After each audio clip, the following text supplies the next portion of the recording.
I'm going to begin by talking about using the specific tool for the job. The nature of fiber optic networks makes troubleshooting them a little more expensive than other types of networks. The reason for this is that the best, and sometimes only, tool that can be used for troubleshooting fiber optic cable problems is the optical time domain reflectometer, or the OTDR. Using the specific tool for the job at hand will ease the burden of diagnosing and resolving any network issues. While an OTDR costs thousands of dollars, or in some cases tens of thousands of dollars, in many cases it can quickly diagnose the problem. A quick diagnosis can lead to a quick solution, often saving significantly more than the cost of the tool by preventing lost productivity and/or revenue. That is why we spend money on OTDRs. So let's talk about some common fiber cable problems. We're going to begin by talking about attenuation or decibel loss. All network transmissions degrade over distance. This is called attenuation or decibel loss. This loss of signal strength can lead to slower speeds, loss or corruption of network traffic, or the loss of the network communication link. The OTDR can not only diagnose attenuation, but it can also help in the placement of a repeater station. Then there's broken fiber optic cables. As with all types of cable media, fiber optic cables are subject to breakage. As a matter of fact, in some cases they are more delicate than other types of media. Certain types of fiber cable can span many kilometers, making it difficult to determine where a break has occurred. The OTDR can be used to determine where a break in the fiber optic cable has occurred, allowing the technician to insert a splice at that point. A common cause of breaks in fiber optic cable is exceeding the bend radius limitations of the cable.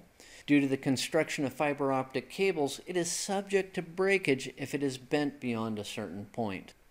It is possible for small form factor pluggable transceivers or for gigabit interface converter transceivers to go bad. The SPF and GBIC transceivers are hot swappable, replaceable modules that are used to add gigabit capabilities to switches, routers, and other networking equipment. A bad transceiver will prevent communication from occurring. An OTDR can be used to help diagnose a bad SPF or GBIC module. It is possible to have a fiber type mismatch.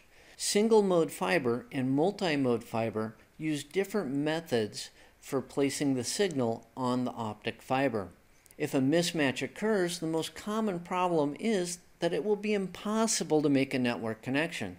This is also referred to as a wavelength mismatch, as the wavelength or color of the light being used is different between the modes of fiber transceivers.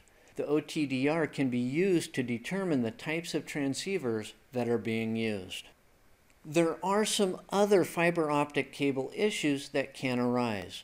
Anything that can interrupt the flow of light from transceiver to transceiver will create a problem.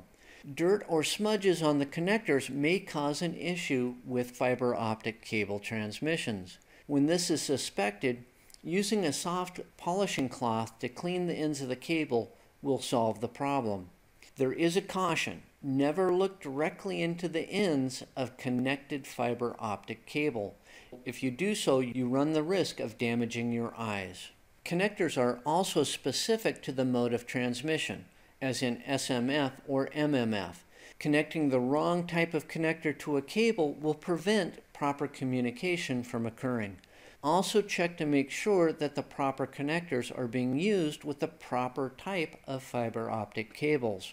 Worn or broken connectors will create an air gap, which will create a network transmission problem. Always inspect the connectors for their condition before use.